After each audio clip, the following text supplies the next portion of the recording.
Okay, Dono Dan back with you. This is long overdue, but I wanted to give you a crash course on all things Dynojet, Harley Davidson Gen 2, Milwaukee 8 tuning, from the hardware involved, mostly the hardware involved, and just a kind of an overview, which I think is going to be needed for a lot of you. However, this stuff has been out for, what, 4 or 5 months now. This may be new to you. You may have dabbled with it, but I hope that you come away with a better understanding of the systems in play, and brings you some comfort as you go down this road tuning on Gen 2 applications. So, with that, what is a Gen 2 Harley? Disclaimer: I'm not an engine expert. I'm not an engine management expert. I just know a few things about this and that. And as I see it, this is the latest engine and technology platform from the motor company. You got your Milwaukee 8 Gen 2 center cooled, along with the RevMax applications, the Sportster S, the Nightster, and Pan America. And the ECU in play here, it's still relatively similar, but it is the latest version of the BorgWarner MT22 variant, with some enhanced security, relatively state-of-the-art security in play here in regards to reading and writing and seed key algorithms, so on and so forth, along with a new Gen 2 BCM as I know it. So again, don't take everything I say as Bible, but anyhow, it's there may be a few mistakes in this deck here, but when I have to talk to the local dealer or anybody talking about Gen 2, well, how do I know? Well, I say look at the side of the engine cover. If it's got this little kick out, it's a Gen 2. If it's got these hand controls, it's likely a Gen 2. Not all model year 23 or 24 or even 25 are Gen 2. There are still Gen 1 applications out in the wild, even in model year 2025. So again, these are for me, the easy ways to tell, this is a Gen 2. For instance, not to bore you, however, it looks like some of the Road Kings, Police Road Kings, Road Glides are still running the older Gen 1s, even in model year 2025. I think there's a few other Road King specials that also would fall into that Gen 1 bucket. But we're here to talk about Gen 2. How do I identify it? Right there. There you go.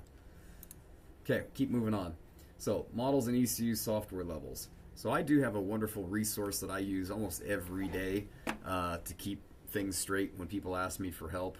And anyhow, it is a list of the model year, as Dynojet would call it, the Dynojet family, the Harley Davidson family, the specific model, which generation it is, which cooling, valve control, is it VVT or is it not, and then importantly the family engine code, which is essentially stuck in the VIN. So when you look at a VIN, this is where I'm always focused, is right here, YAJ or TL8 or TC6. That tells me exactly what model I'm dealing with, and then of course with this digit here we can tell the model year. So anyhow, if somebody needs that resource, I'd be willing to share a bit of it, so let me know. Anyhow, ECU software levels and related notes. There are, as I know it, 3 software levels that are used on these new Gen 2 M8 applications with the enhanced security. You can see them right down here, so I don't need to blabber about it. There they are right in front of you. Move on. So, which Dynojet devices support these Gen 2 applications? So, Power Vision 3 and Power Vision 4. Now, be very careful.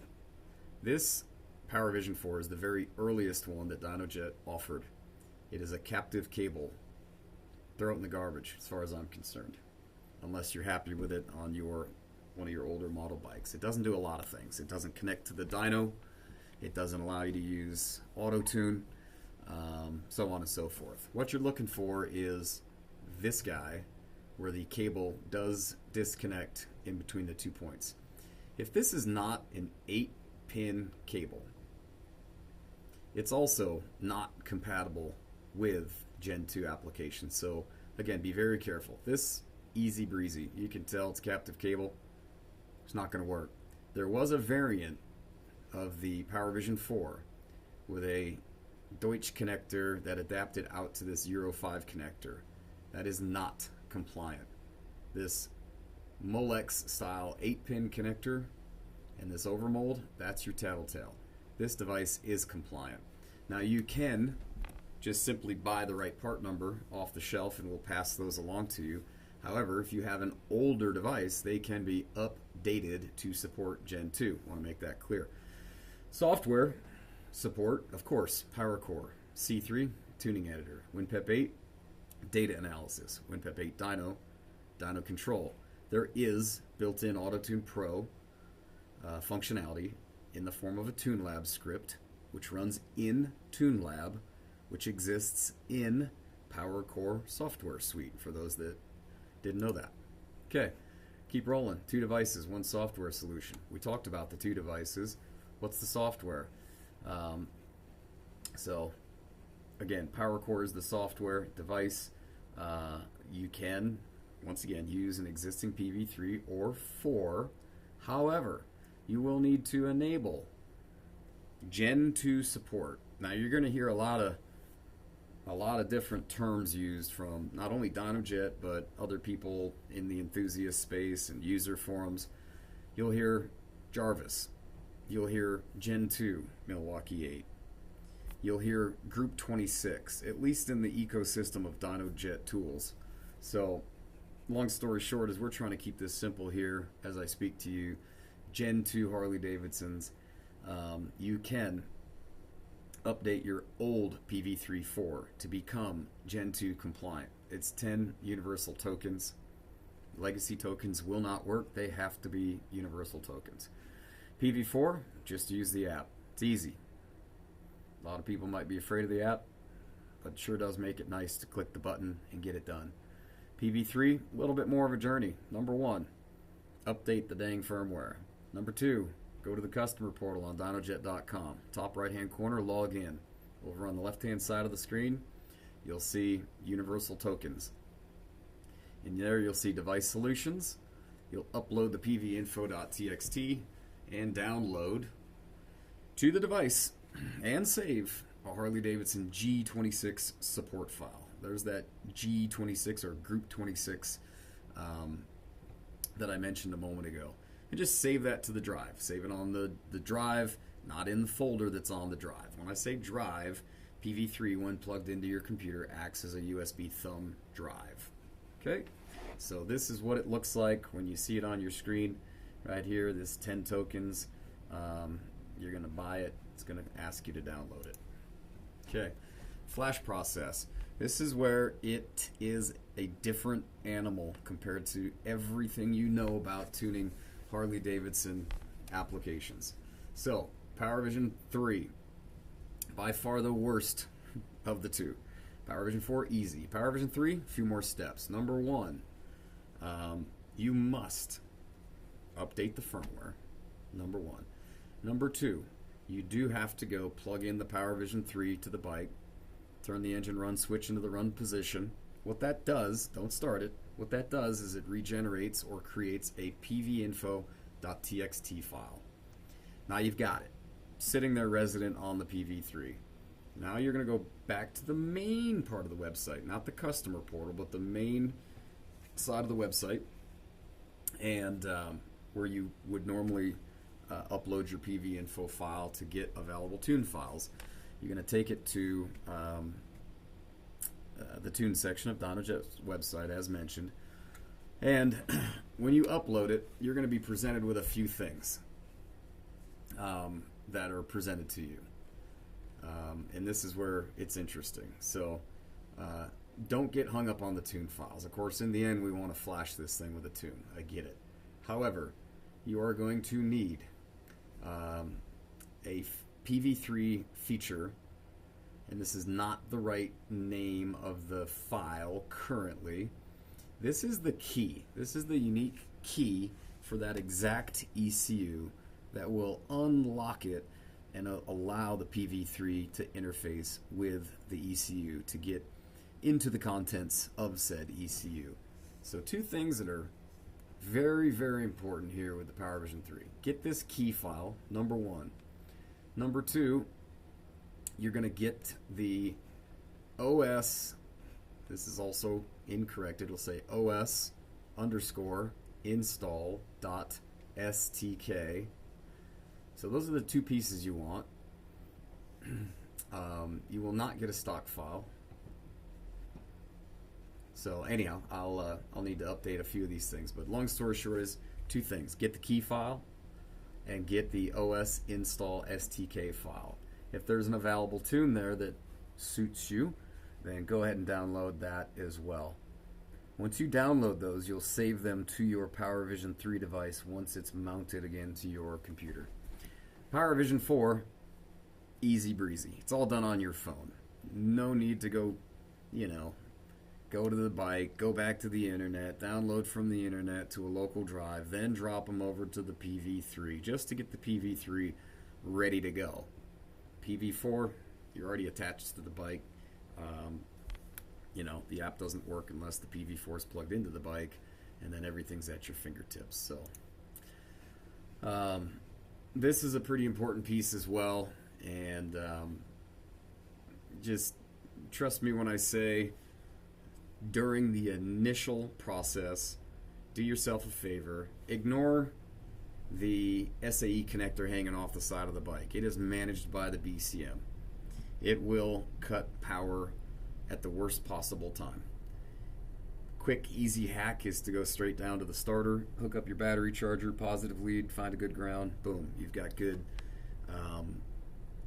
power being ingested by that bike at that point, keeping it above 12.5 volts. Well, that's really it. You can go directly to the battery as well. It's just buried under a few things, so I find going to the starters a little easier.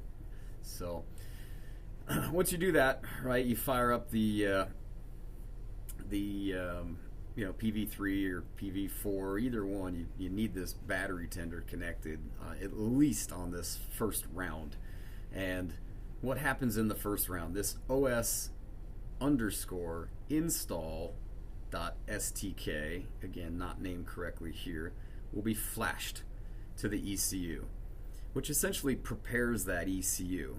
It's getting some custom code to prepare that ECU to further interface with the read-write process read-write process that you'll be engaged with from here on in. And that is the next thing that happens after the OS install STK gets flashed, is the original contents of that ECU will be uploaded. So there's your .stk, and then that tune file that you had downloaded or have received from from a custom tuner guy will go ahead and be flashed to the ECU. So this is the big chunk here, the step 1, 2, 3. Again, step 1, it's going to flash that OS underscore install dot STK. Step 2, it's going to read the contents of the ECU. Very important that you use good file management technique and make sure you save all this stuff. PV3 especially. PV4 is going to save it to the cloud. PV3, you need to be a good student and scroll that stuff away on your local computer, so on and so forth. And then step 3, it's going to flash whatever tune that you selected for your bike. Now in typical format, if you say, I don't trust anyone, I'm the best tuner in the world, and I'm going to start from the STK, be my guest. That STK, the original read, will be on the drive. You can open that in C3 and start chipping away at your exact OEM, or the original, whatever's in that ECU. May not even be OEM, should be, but whatever's in that ECU, you can start from there. Okay? After that, the prep flash, that never happens again. If you choose to read, that would happen again. However, from here on in, it's just flash, flash, flash, flash, flash. So, although not mandatory, it's still recommended to use a battery tender just for peace of mind, but it's relatively quick from here on in. Part numbers, PV3-4. Same old structure here, but -04, -04. Those are the key indicators. -04 equals Gen 2. -03, not. But again, older devices can be updated. You know, there's some stuff out there, just Screaming Eagle, Master Tune. You've got the Impact. This is, you know, Russ EFI's open source project, so it's technically Impact Wiring Solutions, Daytona Twin Tech. I'm not sure that they're to market quite yet, and then ThunderMax. So it is quick. You know, if you want to use the OEM systems, this is the way to go, PV3 and PV4. And to my knowledge, it's the only solution that allows you to read the ECU and use the contents of the ECU. So anyhow, it's a pretty slick deal, really. The calibration control is by far the most expensive that I've seen from anybody, anywhere. So all of the calibration variables that are defined and accessible to you. Obviously, if you're a user level 3/pro permission, a Dynojet authorized dealer, you get to see and have access to more. You have PowerCore software suite connectivity, so you technically have synchronous vehicle and wideband AFR and real-time cell tracing of what's going on, where am I while I'm on the dyno, which is wonderful. And yes, you can do that on a PV4. People ask me all the time, well, how do I connect to PV4? Well, you plug in a Dynojet CAN cable between the PV4 and DynoWare RT main box. Boom, there's your conduit. Now the vehicle's streaming its data into the Dynojet PowerCore environment, and you have all this wonderful data. With a PV3, you plug it in via USB. Okay, this AutoTune Pro, which, you know, the name here is Fix My VE Table. That's really what it should be called. Not AutoTune Basic, not AutoTune Pro, not AutoTune. It is fixing the deviation between desired AFR and actual AFR by way of manipulating the VE tables. That's what it is. So, there is a built-in TuneLab script. Separate video, maybe I've done one, maybe I haven't, but that is built to fix that deviation between desired and actual AFR. Tuning Link does not work as of this date for Gen 2 applications. This is a new deal. Ability to read protect the calibration. If you get all your magic done, there is a setting, and I can probably throw this up here relatively quickly without nuking this entire video. Let's just say you want to read protect your calibration because you've done something magical and you don't want anyone to be able to read over the diagnostic port your tune, which, as I told you, you can read with Dynojet tools. Now, historically, Dynojet Harley-Davidson flash tools have always allowed you to read. We didn't do any encryption or protection. Other people did. We did not. However, in this case, if you wanted to read protect, you simply go to calibration, read protect, locked. Now, after I flash this magical tune, whoop, when it goes to, somebody goes and tries to read with PV3 or 4, doesn't work. Okay, so that's what that's about. FAQs. Does the PVOG, all of our best friend right there, PVOG support Gen 2? Answer is no. Never will. Guaranteed. No. No and no. Do the PV3 and 4 Gen 2 applications have AutoTune? PV4, by the time you might watch this video, I would say yes on iOS only. Android, no.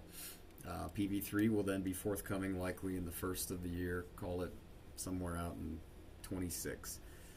But you can, however, plug in supported AFR modules and get your AFR data synchronously with your vehicle data, which is huge.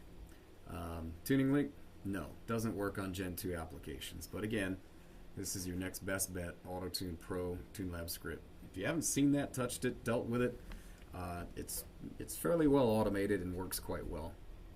Do you have tunes available? Yes, we do. Yes, Dynojet does. Yes. Level 1, 2, 3, which that would be air cleaner slip-on full exhaust. 4 and 5 will be limited.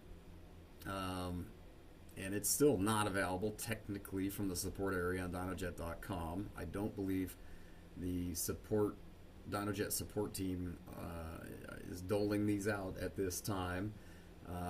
So that is a work in process as I know it. And again, if you already have a PV3 and a PV4, PV3 for sure, you can upgrade it to a Gen 2. PV4, again, go back to a few slides. Just check to make it's a two-piece cable. Make sure it's a two-piece cable with an 8-pin Molex connector, and yes, you can update it. So that's really a crash course. I know that was a lot to chew on. I do want to go back here and say, as far as the flash process goes, again, on a Power Vision 3, don't mind a lot of these slides are a little bit old. But you're going to want to get that Power Vision 3 ECU key file. That'll be a .pv3 feature file that'll be presented to you, and the os_install.stk. Those are the two magic files that need to be resident on your PV3 to work with your Gen 2 M8. So. Sorry for making this such a crash course. Hopefully you learned something. If you have questions, I'll be happy to answer them down below in the comments. See you on the next production.